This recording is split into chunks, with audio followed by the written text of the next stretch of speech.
Hello and welcome to another Victoria 3 video. Today we're going to be having a look at the 26th dev diary, that being on how peace deals are made. But first, there is something I wish to show you, and that is the Steam store page, because there have been some new images shared upon here, which is rather nice, and we're going to have a quick look at these because, oh gods, I do be loving them. So, we'll start off with this one here.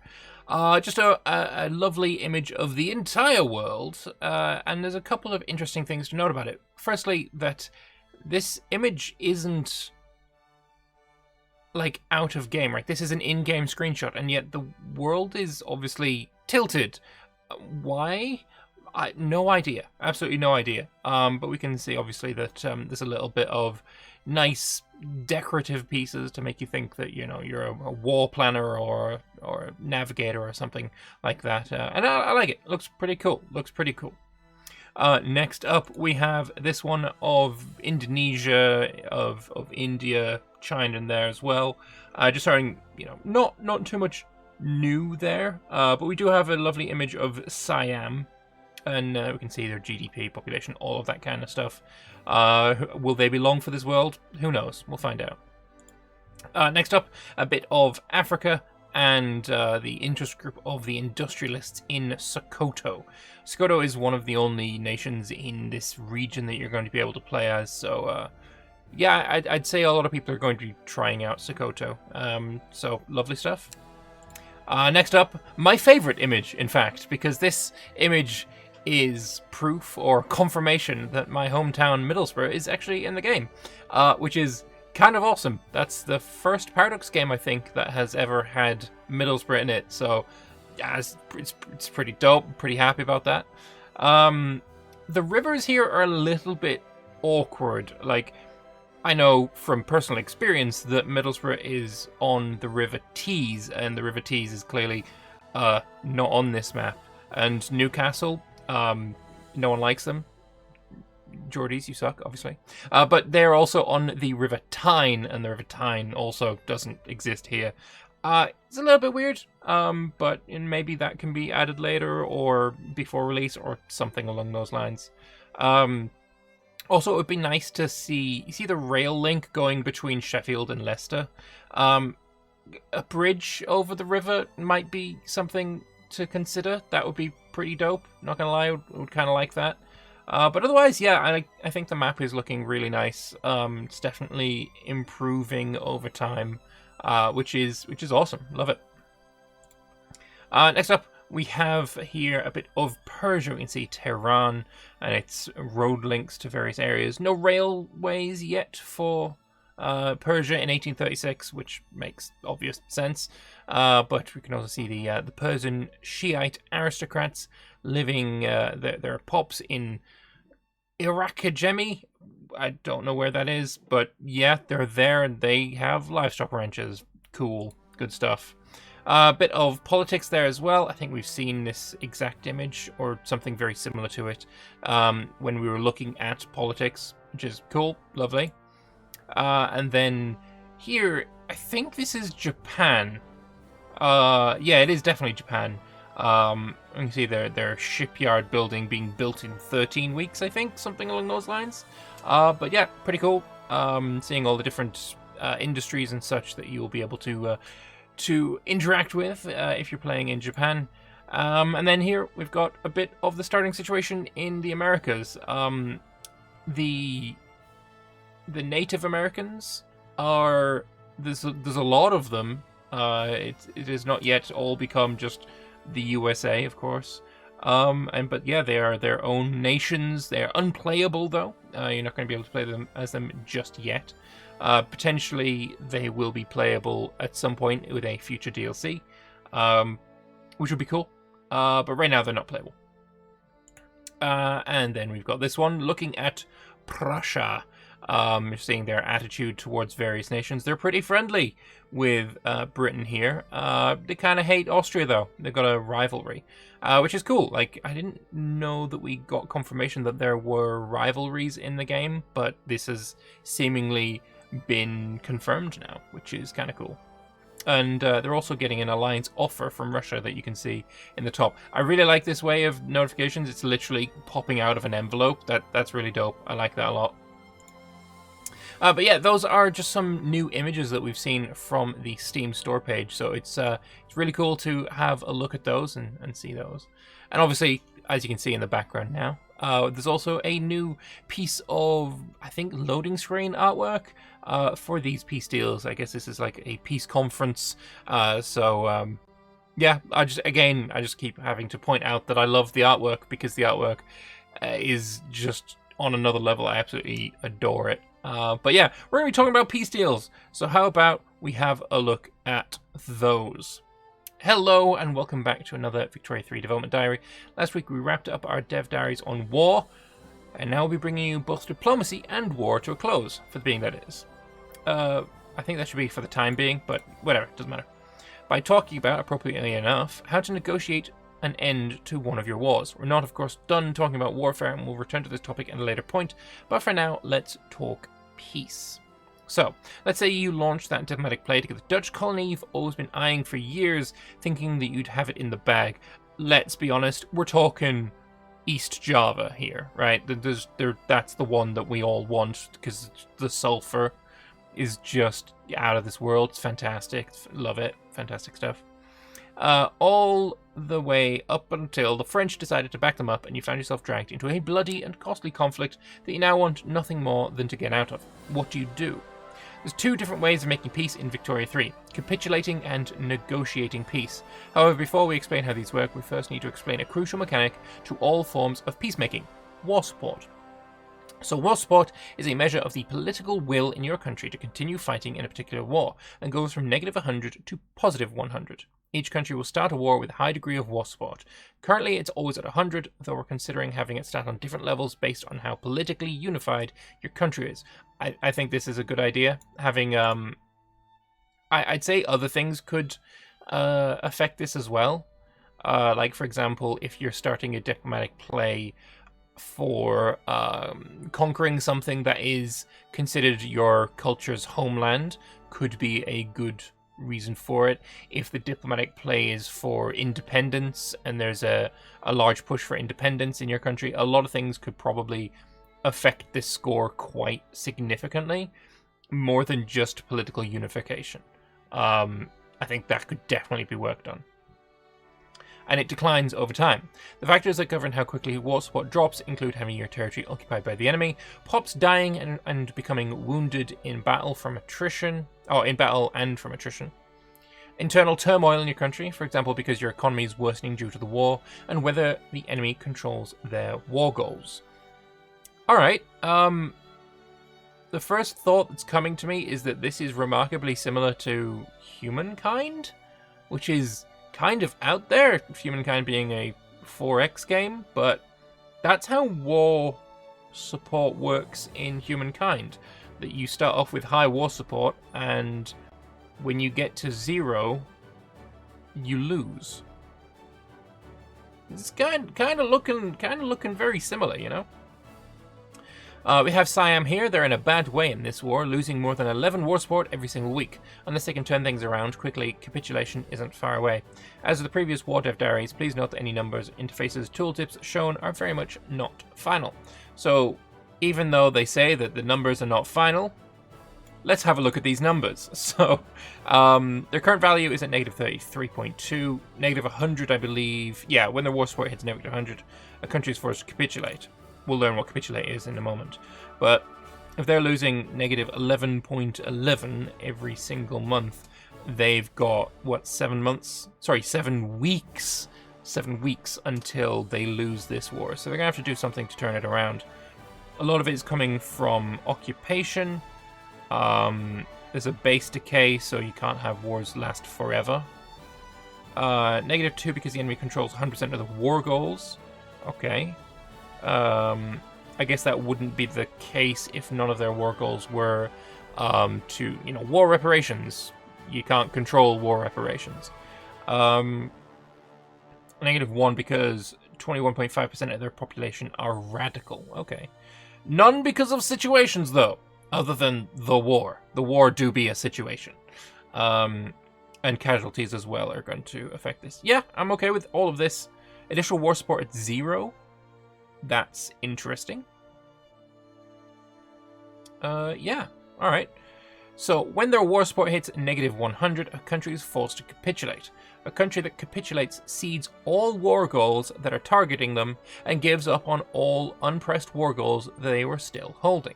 It's also possible for most countries to that are part of a war to choose to capitulate at any time, even right after the war is broken out. This will immediately let them exit the war at the same cost outlined above, but may also incur a diplomatic penalty if the country capitulates early, especially if they had nothing to lose by doing so, as it would be seen as cowardly betrayal of your allies.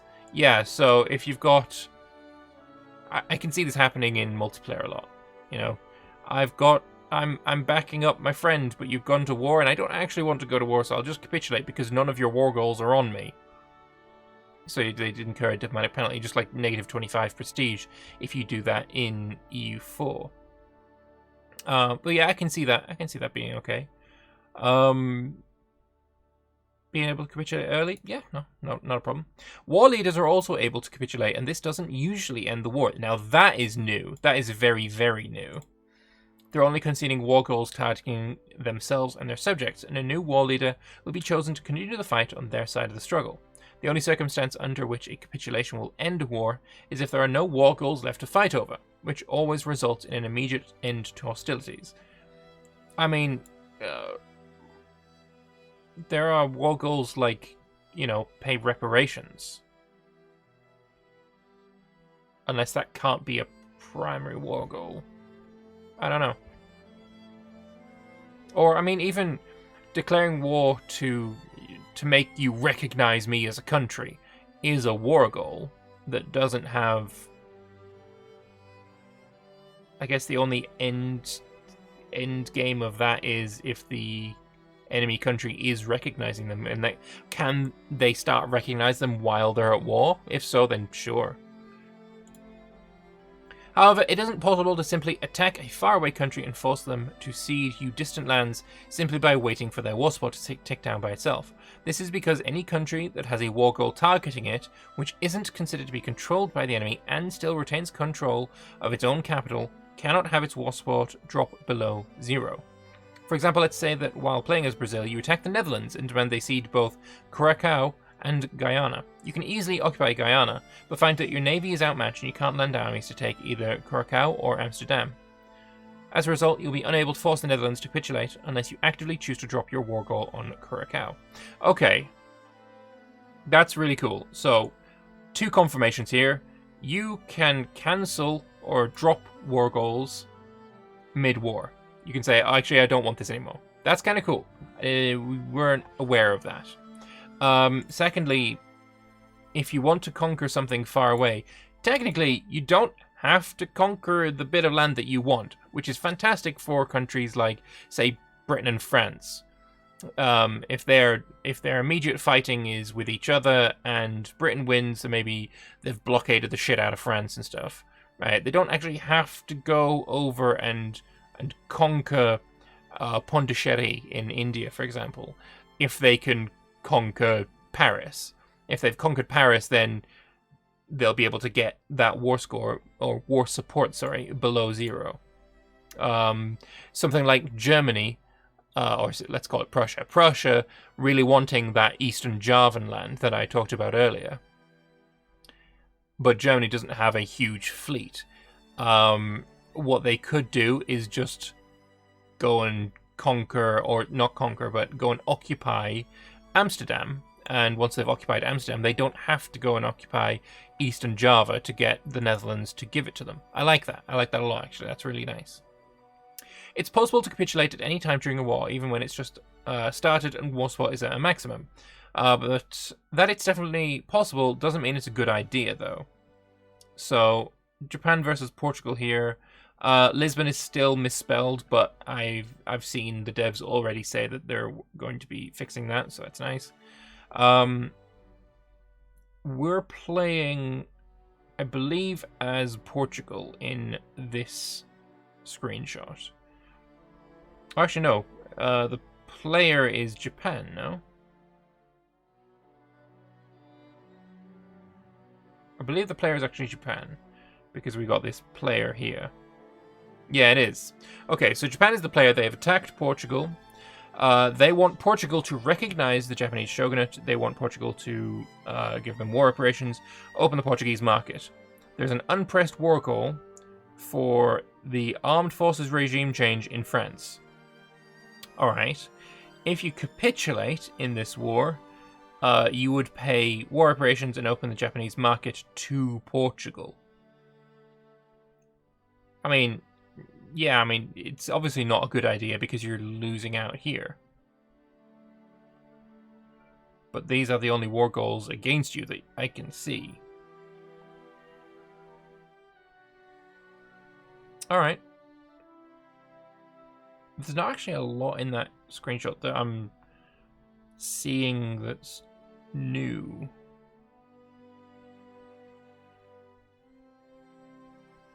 Yeah, I think that's I think I'm interpreting this correctly.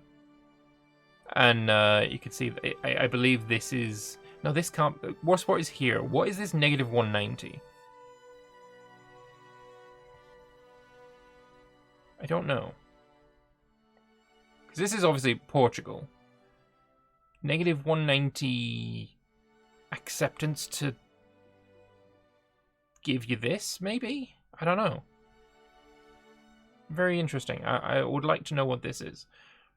Because obviously, as the player, you're able to say yes or no at whim, your own whim, right?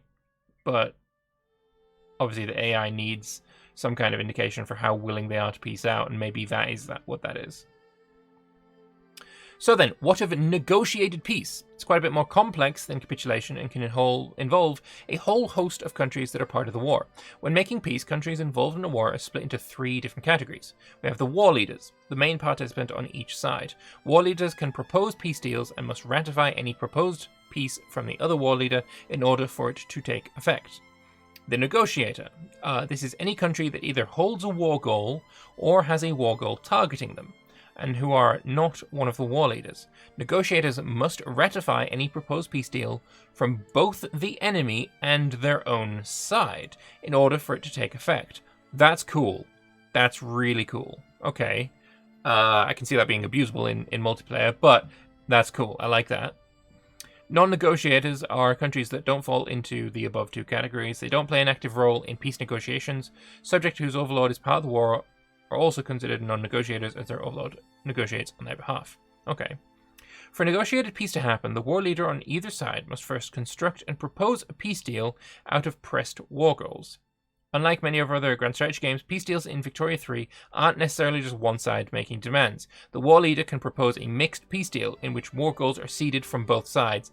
This is so fucking cool. This is what we've wanted in other Paradox games going back like a decade at this point. This is awesome.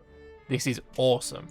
This is the kind of shit that you would have to do like gentleman's honor or some shit in multiplayer. Alright, okay, I've lost this war, but I haven't lost it enough for you to take what you want. So how about you do that and then you sell me this, or you give me this amount of gold or something like that. But yeah, no, this is fucking perfect. So if we go up to this again, we could have a negotiated peace between Japan and Portugal where, yeah, Portugal's going to recognize Japan, but in return, the Japanese market opens. That could be a negotiated peace deal right there. That is so fucking nice. That is what we've wanted for so long in Paradox games. This is fantastic stuff. The rebellion against Britain has turned into something of a brush war between the European great powers, with limited fighting in the colonies between Britain and its enemy France. War support remains high, but if things take a bloody turn, both sides may find their populations quickly growing weary of the fighting. Okay, so this is kind of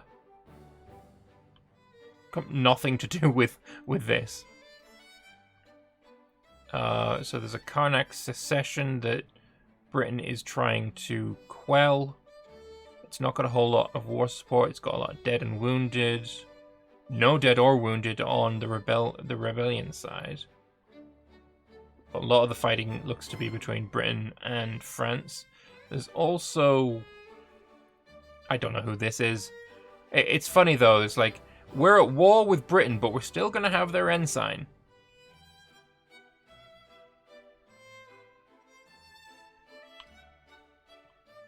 Yeah, this screenshot definitely looks like it's in the wrong place. I'm not going to lie. This is completely nothing to do with what's above or below it.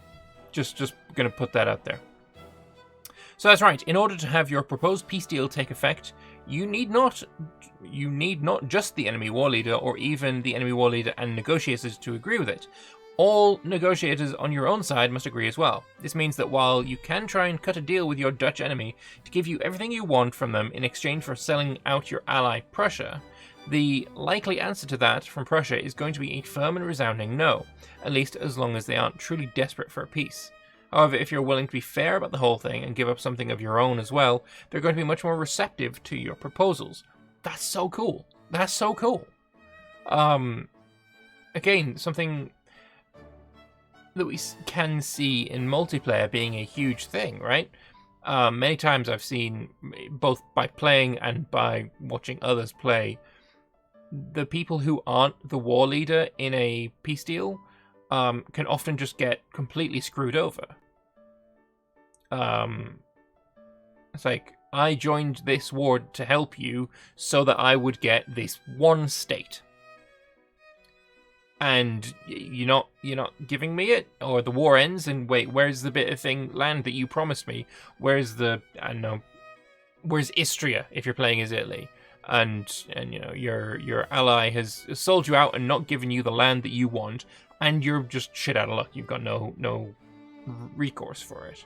Whereas now, you would be a negotiator in this kind of war, and if the main war leader, say Germany, is proposing a peace to Austria and isn't giving you Istria as you joined under the pretense of being able to get Istria, you can just say no.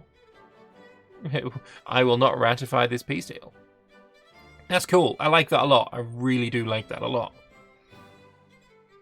So war support plays a key role in determining what kind of peace deals the AI will agree to, both with their own and the enemy's war support factoring in. Even if their war support is dropped into the negative, the AI isn't going to agree to a long list of demands from a country that is themselves a few weeks away from capitulating. Okay, taking the enemy war support into consideration is really good as well. Yeah, making the AI a bit more intelligent about peace deals is something I'm really looking forward to. Because it definitely seems like that is going to be the case. So that's all for today. Now we've talked about the economy, politics, diplomacy, and war. Join us next week as we cover a topic that touches on all of them. Technology. That's alright. So that's a much shorter dev diary than the previous dev diaries we've had. What's my thoughts on it? Like, honestly, it's just pure positive. Like, this all looks really, really good. I do still think that this war support definitely looks a lot like Humankind, but that's not a bad thing because Humankind's war support system is really good. I fucking love negotiated peace deals. That's just amazing. It's actually just fantastic. There's nothing in here to complain about. Like, literally nothing here is worth complaining about. Everything here is good. And it's really nice to be positive about Victoria 3 dev diaries again. Oh, it's fantastic. I love it. I love it so much. Yeah, do you love it? Do you like this dev diary as much as I do? Because I can't see anything to complain about. Also, it's a pretty short dev diary. Maybe if they'd, doubled the length of it, maybe something bad was snuck in there. Who knows? But yeah, at this stage, I think all of this is really awesome. And I would like to know what you guys think. So please leave your thoughts in the comments section below. Like the video if you like the video, obviously. And maybe if you want to see more Victoria 3 content in the future, you could consider subscribing. But that is all for today. Thank you very much for watching, and I will see you for the developer responses in a couple of days. Toodaloo.